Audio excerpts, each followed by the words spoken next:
자, 클로징벨 중계석입니다. 미국 증시 마감부터 확인하겠습니다. 장혜진 앵커 함께하겠고요. 로제타 투자자문 최진석 포트폴리오 팀장 나오셨습니다. 어서 오세요. 자, 먼저 장혜진 앵커가 3대 지수 어떻게 마감됐는지 정리해 주시죠. 네, 현지 시간 17일 미국 3대 지수는 여러 요인들이 겹치면서 혼조로 장을 마쳤습니다.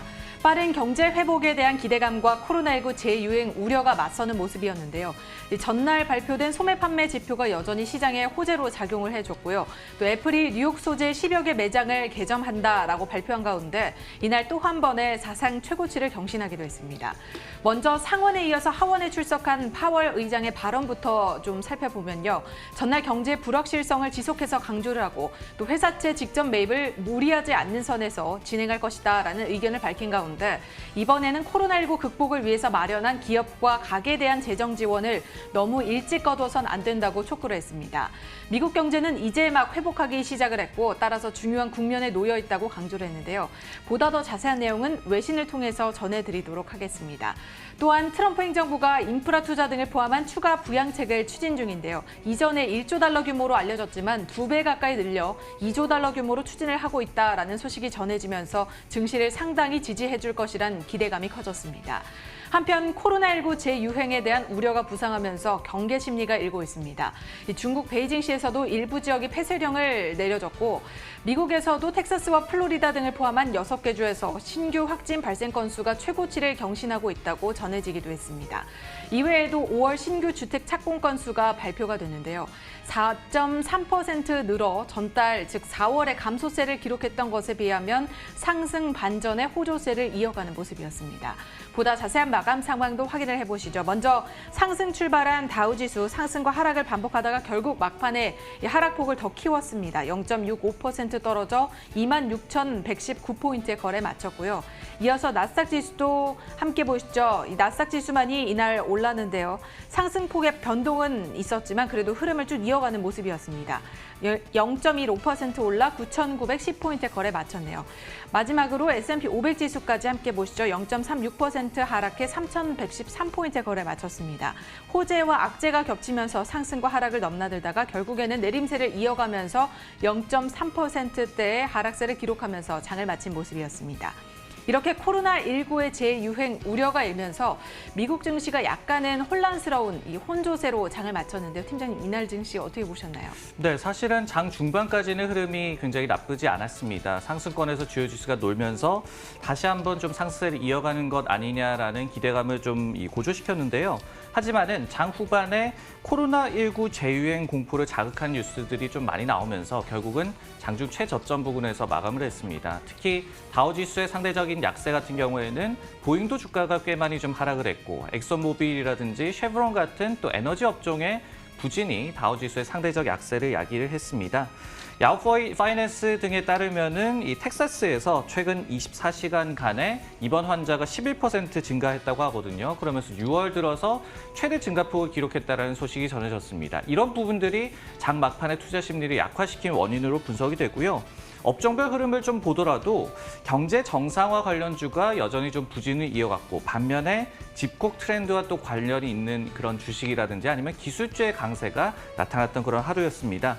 최근에 증시 흐름과 관련해서 좀 흥미로운 분석을 좀 전해드리면요. 데이터 트랙 리서치라는 곳에서 위기 후에 이 부양책에 의해서 랠리했던 것이 2009년과 굉장히 비슷하다라고 분석을 했습니다. 차이는 당시는 이 금융위기 이후였기 때문에 금융주의 반등이 증시 전체 랠리를 이끌었다면은 최근에는 기술주의 비중이 굉장히 많이 늘어났고 섹터 전반에서 상승 랠리가 펼쳐지고 있음을 지적을 했는데요. 하지만 당시에도 58일간 주가가 상승한 이후에 34거래일간은 박스권에 갇혀 있었습니다. 하지만은 그 이후에는 다시 한번 상승 가도를 달렸다고 하면서 이 같은 역사적 사실이 반복된다면은 이번 증시 랠리에도 추가 상승 여지가 있다는 분석도 지금 존재하는 상황입니다. 자, 이어서 상품 시장 마감도 살펴보도록 하겠습니다. 상품 시장에서는 대체로 혼조 양상을 보인 가운데 국제 유가가 1% 넘게 하락했습니다. WTI 가격부터 한번 살펴보도록 하겠습니다. 원유 재고가 증가했다는 소식 때문에 WTI 가격이 크게 하락을 했는데요. 시장 예상치가 15만 배럴 감소할 것이다. 이 정도의 예상치였었지만 실제로 이 에너지 정보청이 발표한 바에 따르면 121만 배럴 넘게 증가한 것으로 확인이 됐습니다. 물론 전 주 대비를 봤을 때는 이 증가폭이 좀 많이 많이 줄어들어서 그렇게 크게 떨어지진 않았습니다만 예상치보다 못한 수치가 나오다 보니까 국제유가 WTI 가격은 1% 넘게 하락했습니다. 화면에서 보시는 것처럼 1.7% 내려서 37.7달러까지 내려간 채 마감이 됐고요. 금값이나 채권 가격은 큰 변동은 없었습니다. 금값은 장중 내내 등락을 거듭을 하다가 결국 막판에 약보합권에서 마감이 되는 모습이네요. 지금 현재 0.05% 정도 하락한 채 1735.7달러에 움직이고 있고 금리도 한번 살펴보도록 하겠습니다. 금리도 아주 큰 움직임은 아니었습니다만 소폭 하락했습니다. 0.734% 10년물 금리가 이루어지고 있습니다. 그 이유는 코로나 재확산 여부를 좀 지켜보자, 그리고 경제 활동이 얼마나 재개되는지 좀 지켜보자는 관망 심리가 작용했다는 분석이 나오고 있습니다. 자, 이렇게 상품 선물 시장까지 살펴봤습니다. 글로벌 외신 확인하도록 하겠습니다. 자, 최진석 팀장님이 꼽은 외신부터 한번 살펴볼 텐데 좀 눈에 띄는 뉴스더라고요. 네, 그렇습니다. 미국 증시가 지금 코로나19 팬데믹을 딛고 저점 대비해서 한 40% 정도 반등한 그런 상황입니다. 그러면서 신고점에도 10% 이내로 근접하고 있는 그런 상황인데요. 즉, 역대급의 재앙이 금융시장 붕괴로 꼭 이어지는 것은 아니다라는 점을 증명하고 있는 최근의 흐름인데, 이런 상황에서 도이체방크가 다소 좀 생뚱맞을 수 있는, 하지만 저희가 쉽게 넘길 수는 없는 그런 분석을 제시해서 가져와 봤습니다. 향후 10년간 3분의 1의 확률로 다음 4가지 테일 리스크, 즉 자산 가치에 엄청난 영향을 주는 거대한 일회성 사건 중에 최소 한 가지는 발생할 수 있다라고 얘기를 했는데요.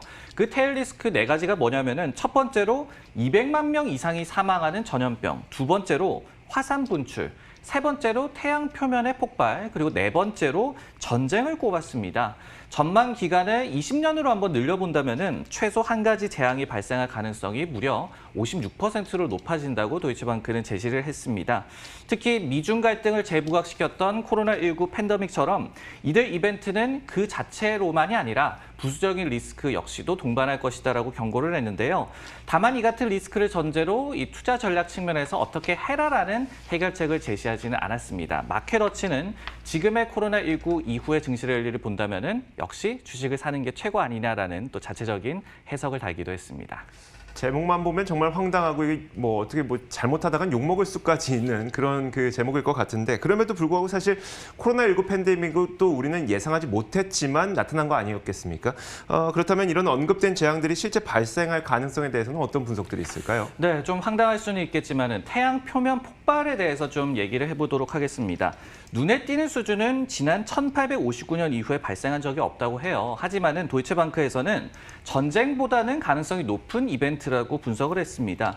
그리고 사측에서 인용한 연구 결과에 따르면은 10년 안에 12%의 확률로 발생할 수 있다라고 하고요. 전력이라든지 통신 두절 등의 인프라 마비 등의 또 우려를 발생시킬 수 있는 그런 이벤트로 여겨집니다. 하지만은 또 실제로 최근에 이런 연구 결과 그리고 관측 결과가 있었습니다. 나사와 태양 역학 관측 위성에서 2017년 이후에 최대의 태양 폭발 현상이 포착됐다라는 그런 언론 보도가 나온 바가 있거든요. 이번 폭발 같은 경우에는 당국에서 주시를 하는 그런 임계값을 초과하지는 않았습니다. 하지만은 태양의 활동이 11년 주기로 바뀐다고 합니다. 근데 현재는 지구가 태양 에너지를 굉장히 적게 받는 극소기라고 하는데 곧 새로운 단계에 진입한다고 하거든요. 이런 과학적인 현상 역시도 증시 측면에서 좀 주시를 해야 될 것 같습니다. 네, 다만 시장은 여전히 코로나19 재유행에 대해서 상당히 우려를 하고 있는데요. 여기에 대해서는 어떤 상황이 진행되고 있을까요? 네, 맞습니다. 오늘 증시 같은 경우에도 막판에 결국은 지수를 하락권으로 끌어내린 것이 코로나19 재유행에 대한 공포였습니다. 어제 같은 경우에는 이 베이징발 중국에서의 재유행 공포에 대해서 좀 언급을 드렸고, 여기에 더해서 베이징 같은 경우에는 일부 국내 항공편 취소 방침을 전했습니다. 그리고 16일 화요일에 애리조나와 플로리다, 오클라호마 등의 미국 6개 주에서 또 역대 최대 신규 환자가 발생했다는 얘기가 전해졌고요. 이런 도이치방크에서 언급했던 이 앞으로 일어날 재앙도 좀 걱정을 해야 되겠지만은 아직까지는 코로나19 재유행 공포가 현재 진행형이라는 점을 좀 기억을 해야 될 것 같습니다. 네, 다음 뉴스는 이조 앵커의 픽입니다. 내용 확인해 보겠습니다. 자, 이 소식을 한번 준비해봤습니다. 대선과 관련된 소식인데요. 이 설문조사 결과가 몇 가지가 나왔습니다. 지난 밤 사이에 먼저 첫 번째 CNBC의 설문조사 결과부터 한번 살펴보도록 하겠습니다. CNBC와 그 체인지 리서치가 설문조사한 결과 바이든 전 부통령이 6개 스윙 스테이트에서 트럼프 대통령을 앞선 것으로 확인이 됐습니다. 스윙 스테이트는 아무래도 이 특정 정당을 지지하지 않기 때문에 선거 결과를 뒤바꿀 수 있는 요충지이기도 하죠. 그래서 이 스윙 스테이트가 누구를 선호하느냐, 이게 선거에 굉장히 중요한 변수로 작용할 수밖에 없습니다. 실제로 어느 곳에서 그 바이든 후보를 선호하고 있는지를 살펴보면 일단 전반적으로 보더라도 바이든의 우세가 좀 확실합니다. 48%대 45%인데 아리조나, 플로리다, 미시간, 노스캐롤라이나, 펜실베니아, 위스콘신 이런 곳들에서 이런 그 부동층들에서 바이든을 더 선호하고 있는 것으로 확인이 됐습니다. 특히 유권자들은 이 바이든이 정치적인 문제나 코로나 문제를 잘 해결할 것으로 봤고 트럼프 대통령은 일자리나 경제 부흥을 잘 시킬 것이다라고 전망을 했는데 비슷한 내용이 바로 로이터의 설문조사 결과에서도 나왔습니다. 로이터에 따르면 유권자로 등록된 사람 가운데 48%가 11월 대선에서 바이든을 선택하겠다고 답변을 했고요.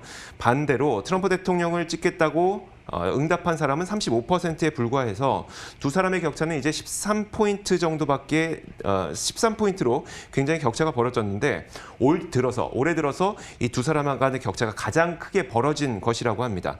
로이터 설문에서도 마찬가지로 경제는 트럼프가 더 잘할 것 같다는 유권자의 마음이 드러났는데요. 43%의 응답자가 경제는 트럼프가 더 잘할 것이다 라고 이야기를 했습니다.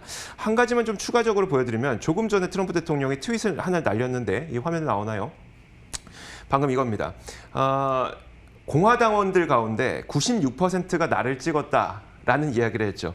사실 공화당원들은 당연히 트럼프 대통령을 지지할 수밖에 없을 텐데 왜 굳이 이런 얘기를 했는지 모르겠지만 그 바로 아래 나오는 그 트윗을 보면 일반 시민이 이렇게 대답했습니다. 미국 전역적으로 보자면 바이든이 당신을 부수고 있다라고 얘기를 한 만큼 정말 이제 대선에 대한 그 경쟁 심리 굉장히 커지고 있는 것으로 보입니다. 자, 팀장님, 저는 이런 게 궁금해요. 트럼프 대통령도 이제 경제를 부흥시켜야 내가 당선될 수 있다는 걸 알 테니까 그럼 우리는 이 경제 부흥에 힘입어서 증시의 추가 상승 좀 기대해 볼 수 있을까요? 네, 사실은 지지율이 바이든이 트럼프를 앞서는 거는 계속해서 지속되어 온 그런 트렌드입니다. 하지만은 지금처럼 격차가 굉장히 좀 확대가 되고 그리고 전체 지지율은 트럼프가 뒤지지만은 스윙 스테이트, 즉 경합주만에서는 좀 우세를 보이고 있다. 이런 전망들이 많았었는데 이 같은 기대감마저 약화가 된다면은 트럼프 입장에서는 굉장히 위기감을 느낄 만한 그런 상황인 것만은 분명해 보입니다. 물론 이 트럼프가 지금 지지율에서 좀 밀린다고 해서 증시의 추가 상승을 기대해 볼 만하다. 이렇게 예상하기는 좀 힘들겠지만은 최소한 경제라든지 증시 부흥을 좀 내세울 수밖에 없는 트럼프가 추가 상승을 견인할 만한 노선을 고수할 수 있을 것이다라는 기대쯤은 좀 해볼 수가 있을 것 같습니다. 실제로 CNN에서는 오늘 이런 보도를 했습니다. 증시의 치어리더 팀장인 트럼프가 돌아왔다라고 얘기를 하면서 최근에 부쩍 늘어난 경제 회복이라든지 증시 상승을 좀 스스로 치하하는 좀 자화자찬 코멘트를 좀 주목을 했습니다. 다만 여전히 지금 미국에서 수백만 명이 실업 상태에 빠져 있고 2분기 성장률이 마이너스 40% 정도로 예상되는 상황에서 경제만 또 미는 거는 트럼프 입장에서도 위험할 수 있다라는 그런 코멘트도 남겼습니다. 자, 이어서 장혜진 앵커가 꼽은 외신도 살펴보도록 하죠. 네, 제롬 파월 연준 의장이 전날에 이어서 현지 시간 17일에도 상원에 이어 하원 의회에 출석해서 증언을 했는데요. 코로나19 극복을 위해서 마련한 가계와 기업 부양책을 너무 일찍 거둬서는 안 된다고 강조를 하면서 경제 회복에 다시 위기를 불러일으키고 싶지 않다면 이런 지원책을 조금 더 유지해야 할 필요가 있다고 강조를 했습니다.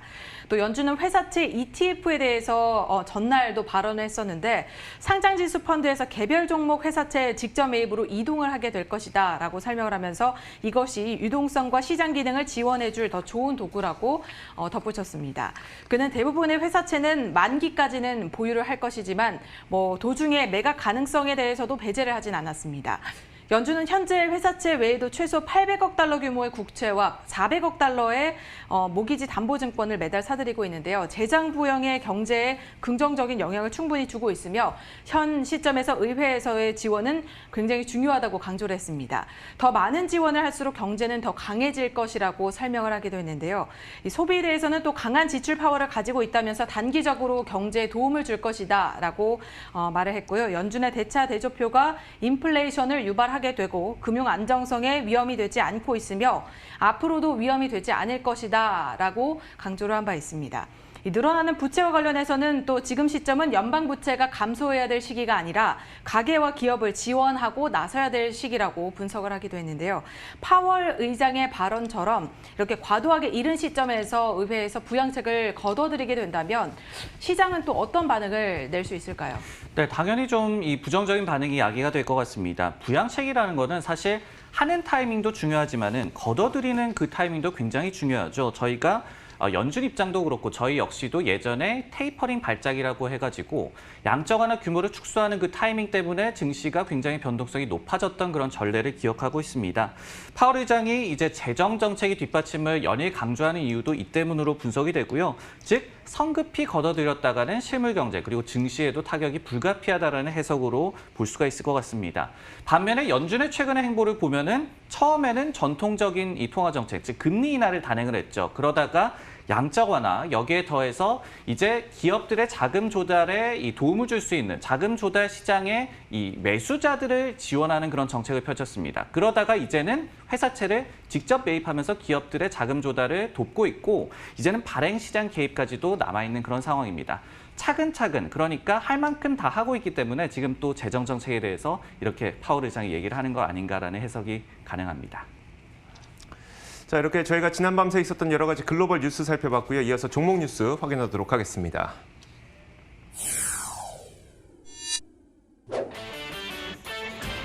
오늘의 종목 뉴스입니다. 비욘드미트가 역대 최저가의 알뜰팩을 판매를 시작한다고 전했습니다. 애플에 대해서 시티그룹에서 목표 주가 $400를 제시한 가운데 펀드 매니저가 $490까지 간다는 전망을 내놨습니다. 화웨이가 미국 제재에 스마트폰을 10% 감산할 것으로 내다봤습니다. 향후 기술 로드맵에 정체가 빚어질 것으로 예상이 되고 있습니다. 자, 첫 번째 기업은 비욘드미트네요. 팀장님 어떤 내용일까요? 네, 미국의 대체 육류 업체로 대표적인 비욘드미트죠. 역대 최저가 수준의 밸류팩, 즉 알뜰팩을 곧 판매 개시한다라고 발표를 했습니다. 쿡아웃 클래식으로 명명된 이 제품에는요, 대체고기 패티 10개가 들어간다고 하는데요. 15.99달러, 하나당 한 1.6달러의 굉장히 저렴한 가격으로 나오게 됐습니다.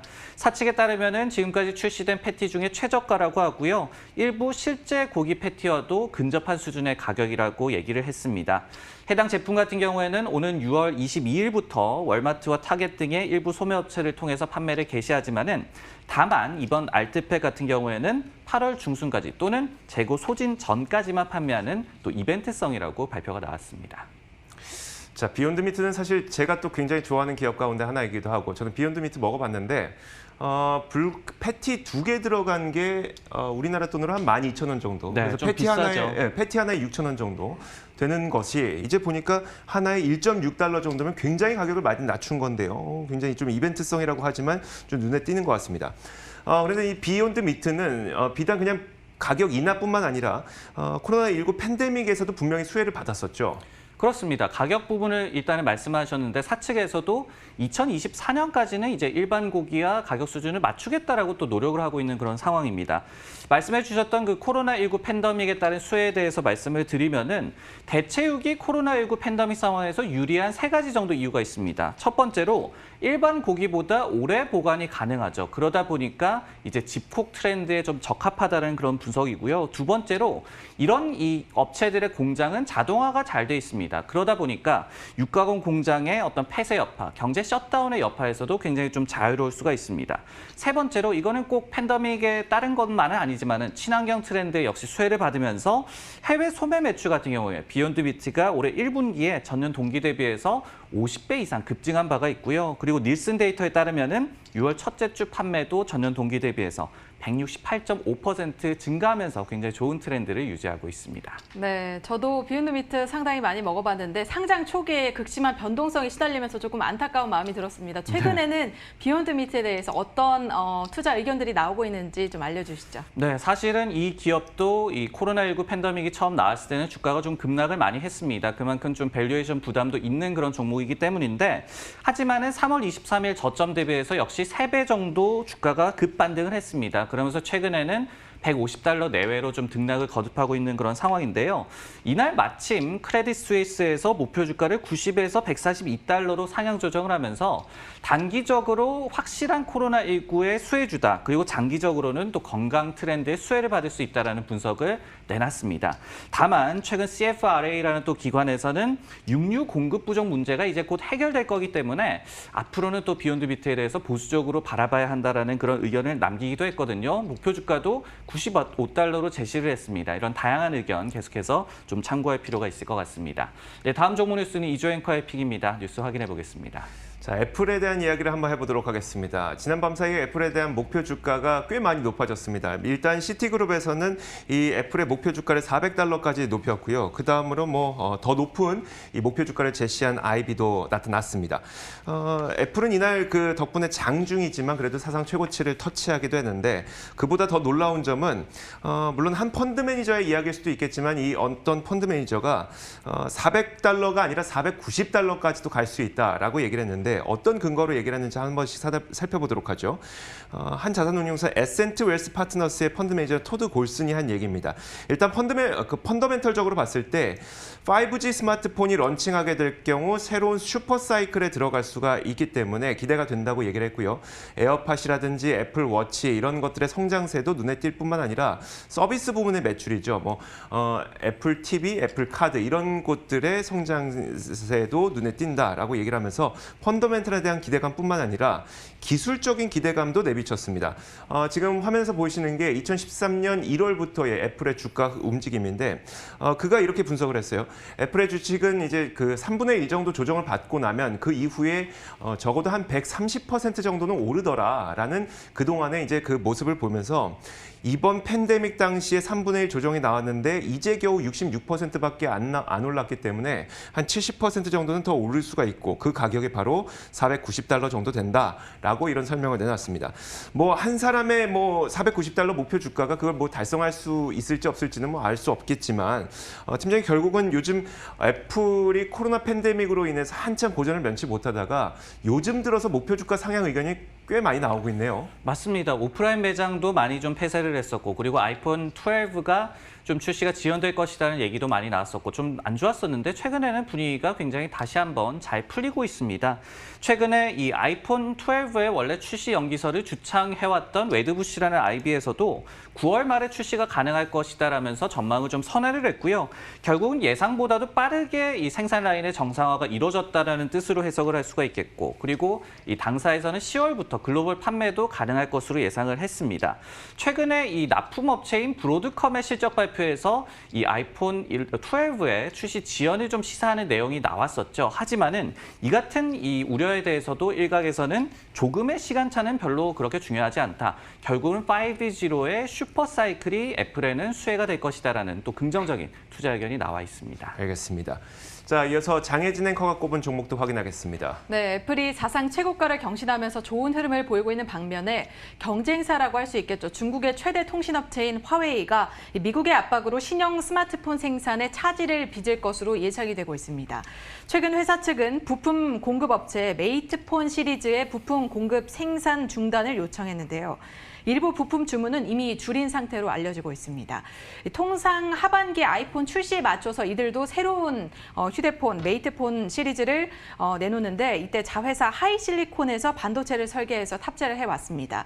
하지만 미국 정부가 지난달에 이 화웨이에 압박을 넣으면서 하이실리콘의 부품 공급에도 차질이 빚어졌고요. 이와 관련한 여러 기업들도 어려움을 겪을 것으로 예상이 되고 있습니다. 대표적으로 대만의 파운드리 업체 TSMC가 대부분의 반도체를 위탁 생산해왔는데요. 미국의 강력한 압박이 있고 난 이후에 화웨이로부터의 신규 수주를 정지를 했고요. TSMC로부터 부품 수급이 막히자 화웨이 측에서도 이제 스마트폰 생산이 어려워졌고 따라서 일정을 연기하고 생산 목표량도 낮추게 된 겁니다. 이에 따라서 화웨이가 7월부터 9월 분기에는 약 20% 정도의 생산을 감축할 것으로 예상이 되고 있고요. 연말에는 이보다 더 줄어들 수 있다는 전망까지도 나오고 있습니다. 미주호증권 정보통신 전문가도 화웨이의 기술 로드맵이 앞으로 1년 정도 정체가 될 수 있다라는 의견도 내놨는데요. 화웨이의 피해가 불가피해 보이는 상황으로 보입니다. 여기에 대해서 시장에서는 어떤 의견들을 내놓고 있나요? 네, 화웨이 같은 경우에는 지난 1분기의 글로벌 스마트폰 시장 점유율 17.8%로 2위를 기록을 했습니다. 전년에 18.9% 대비해서는 하락을 했지만은 1위 삼성도 하락을 했기 때문에 꼭 화웨이만 피해를 받았다라고는 볼 수 없는 그런 상황입니다. 다만 그 이후에 나왔던 미국의 제재가 좀 중요하겠죠. 미국의 상무부에서 이제는 미국의 반도체 기술 또는 장비를 사용하는 이 외국 기업도 화웨이에 대한 납품을 제한한다라는 내용을 전했습니다. 즉 TSMC가 되겠죠. TSMC도 미국의 기술을 사용하지 않을 수는 없으니까요. 그렇기 때문에 향후에 화웨이에 대한 이런 차질이 예상되는 거고요. 시장 영향에 대해서 좀 생각을 해봤을 때 미국 기업의 반사이익도 한번 생각을 해볼 수가 있을 것 같습니다. 실제로 키뱅크라는 IB에서는 하이실리콘 역시도 수출 제재를 좀 받고 있기 때문에 화웨이가 결국은 퀄컴에게 스마트폰용 칩을 받을 수가 있을 것이다라고 얘기를 하면서 퀄컴에 대한 투자 의견을 섹터 비중에서 비중 확대로 상향 조정을 했습니다. 물론 퀄컴도 화웨이에 칩을 납품하려면 라이선스를 받아야 하는 것은 매한가지죠. 하지만 어쨌든 간에 이런 생산 라인의 변화에 따른 기업 간의 그 희비가 엇갈리는 현상도 저희가 생각을 해야 될 것 같습니다. 자, 이렇게 종목 뉴스까지 확인해봤습니다. 장혜진 앵커 함께했고요. 로제타 투자자문 최진석 포트폴리오 팀장 수고하셨습니다. 고맙습니다.